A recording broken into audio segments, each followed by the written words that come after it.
time incumbents face with insurgent progressive challengers in races up and down the ballot, all from congressional races all the way down to the state and local level. Now, some haven't been successful, but plenty have pulled off some pretty big upsets. And joining us now is one such successful challenger. That's Jamaal Bowman, the presumptive Democratic nominee in New York's 16th Congressional District. Jamaal, great to have you here. Thank you so much for joining us. I want to talk about your race first. Eliot Engel, the current incumbent in your potential seat, has sued for further examination of the mail-in ballots being counted, and he's suing as we speak. What do you make of that effort, and is it worrying your campaign at all at this point?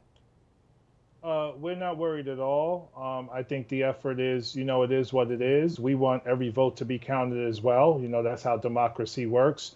Right now, our lead is about 13,000 votes, and we believe that lead will be sustained regardless of what happens with the lawsuit. So we're very comfortable with where we are. The mail-in ballots have also landed in our favor. So we expect to be celebrating fairly soon. Jamaal, I want to talk about the school situation because we just had Randy Weingarten on just a few moments ago. As an educator yourself, what do you make of the Trump administration's plans to reopen schools without much in the way of guidance in dealing with these outbreaks? Yeah, first and foremost, we need to listen to our public health officials regarding how to best reopen schools and to have a very frank discussion as to whether now is the best time to reopen schools.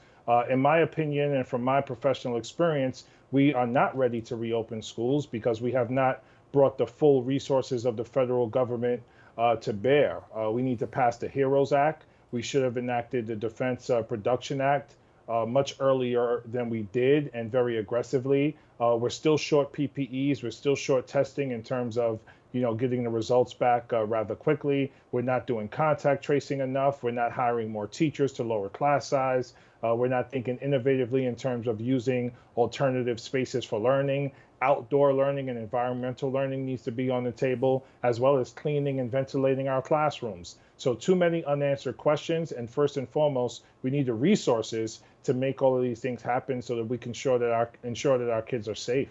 Jamaal, I want to talk about the current climate right now with these protests going on. President Trump really has not done a very good job recognizing the moment when it comes to racial injustice in this country. What is your opinion on how President Trump has handled race relations right now?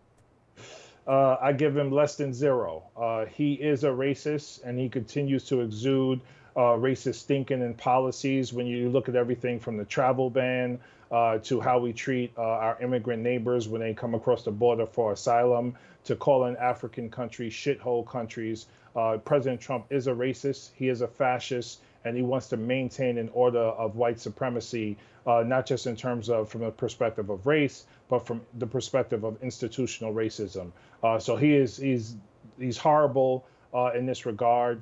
And that's why it's important for the people to continue to rise up and protest across the country, to not just hold him accountable, but hold other elected officials accountable who carry an implicit bias in terms of policy making and in terms of how they engage with their constituents.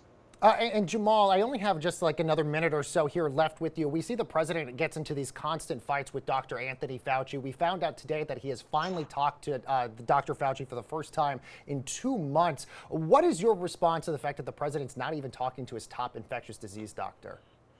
It's a failure of leadership. The first and foremost, we have to listen to the experts. With regard to public health, we need to listen to Dr. Fauci, other doctors, as well as the nurses and the people on the front lines doing the work each and every day. In terms of opening our schools, we have to listen to teachers. We have to listen to school administrators. And again, people who are doing the work each and every day. This cannot be a top-down approach. These decisions cannot be made by a single individual or entity. We need collaboration, and it needs to be bottom-up, starting with the people who are on the front lines doing the work each and every day. All right, Jamaal Bowman, he is the New York Congressional District potential congressman potentially elect here. Jamaal Bowman, thank you so much for joining us.